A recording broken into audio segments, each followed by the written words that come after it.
আসসালামু আলাইকুম রহমতুল্লাহ। হঠাৎ করে দাবার ভাষা বা গণেশ উল্টাই দিল ইরান আর চীন। আপনারা জানেন যে ব্রিক্স যে সম্মেলন ব্রাজিলে হয়েছে, সেখানে ভারত বা চীন, ইরান এরা অংশগ্রহণ করেছে, আরও অনেক দেশ অংশগ্রহণ করেছে। সেখানে ভারতে যে হামলা করেছিল পেহেলগামে, সেটা নিয়ে নিন্দা প্রকাশ করেছে ইরান এবং চীন।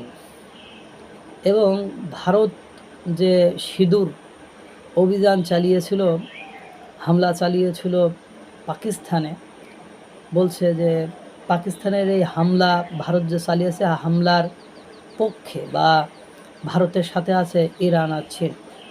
এবং ভারত অভিযোগ নিয়ে এসেছিল যে পাকিস্তান যে ড্রোন এবং অস্ত্র ব্যবহার করেছে সেগুলো চীন সেটা অস্বীকার করেছে এবং বলছে যে সন্ত্রাসবাদের বিরুদ্ধে ইরান, চীন এবং ভারত একত্রিত হয়ে পাকিস্তানের বিপক্ষে কাজ করবে।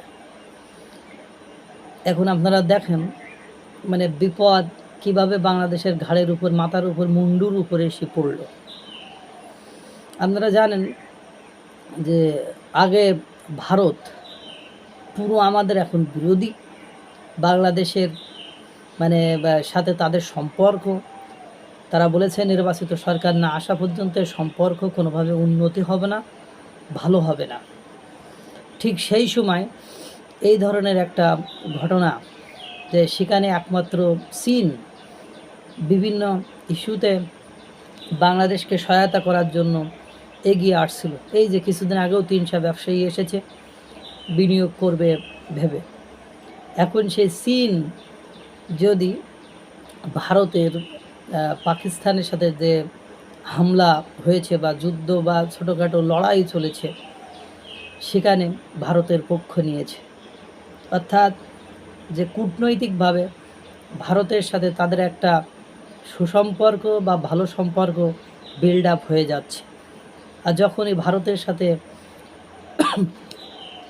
চীনের ভালো সম্পর্ক বিল্ড আপ হয়ে যাবে, তখন বাংলাদেশের উপর আরও প্রেশার ক্রিয়েট হবে।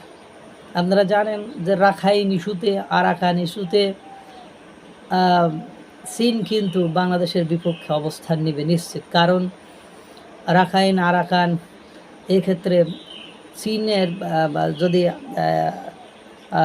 মানবিক করিডোর দিয়ে আরাকান আর্মিদের অধীনে থাকা রাখাইন অঞ্চলকে স্বাধীনতা ঘোষণা করে এবং সেখানে যদি মার্কিন যুক্তরাষ্ট্র আধিপত্য বিস্তার করতে পারে, তো সবচেয়ে বেশি ক্ষতিগ্রস্ত হবে চীন। কারণ সেখানে কোটি কোটি টাকা ব্যবসা বাণিজ্য করে চীন। সুতরাং সব কিছু মিলায়ে পাকিস্তানের তো লাজে গোবরে অবস্থা হয়ে যাচ্ছে। পাশাপাশি এই পাকিস্তান বড় ভাই ছোট ভাই বাংলাদেশেরও একটা লেজে গোবরে অবস্থা হয়ে যাওয়ার দিকে চলেছে। আপনারা জানেন পুরো বিশ্বে ইরান শক্তিশালী দেশ, চীন শক্তিশালী দেশ, আর ভারতও শক্তিশালী দেশ। এই সকল শক্তিশালী দেশগুলো যখন একত্রিত হয়ে পাকিস্তানকে সন্ত্রাসবাদ বলা হয়, তাদের সন্ত্রাসবাদ স্বীকৃতি দেওয়া হয়, তখন বোঝেন আর কিছু করার থাকে। আর পাকিস্তানের আমাদের দেওয়ার মতো কিছু নেই, রাদার আমাদের কাছ থেকে নেওয়ার অনেক কিছু আছে।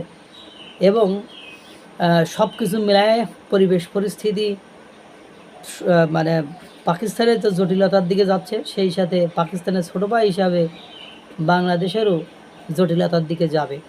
কেননা ইতিমধ্যে আপনারা জানেন আমাদের ভারতের সাথে সম্পর্কটা কোথায় যেয়ে দাঁড়িয়েছে, বন্দরগুলোর কি অবস্থা, ট্রান্সশিপমেন্ট বাতিল হয়ে গিয়েছে, রেল নির্মাণের যে টাকা বরাদ্দ ছিল সেগুলো বাতিল হয়ে গিয়েছে, যেভাবে একের পর এক পুশ-ইন হচ্ছে বা পুশ ব্যাক হচ্ছে। সব কিছু মিলায়ে খারাপ থেকে আরও খারাপের দিকে চলে যাচ্ছে বাংলাদেশ। আর পাশে থাকার মতো ছিল চীন। চীন যদি ভারতের সাথে ডিপ্লোম্যাটিক সুসম্পর্ক করে থাকে, এই ব্রিক্সে যেটা দেখলাম, তাতে করে বাংলাদেশের ভাগ্য আকাশে কালো মেঘ ধেয়ে আসছে। আল্লাহ তাআলা সকলকে ভালো রাখুক, সুস্থ রাখুক। আসসালামু আলাইকুম রহমতুল্লাহ।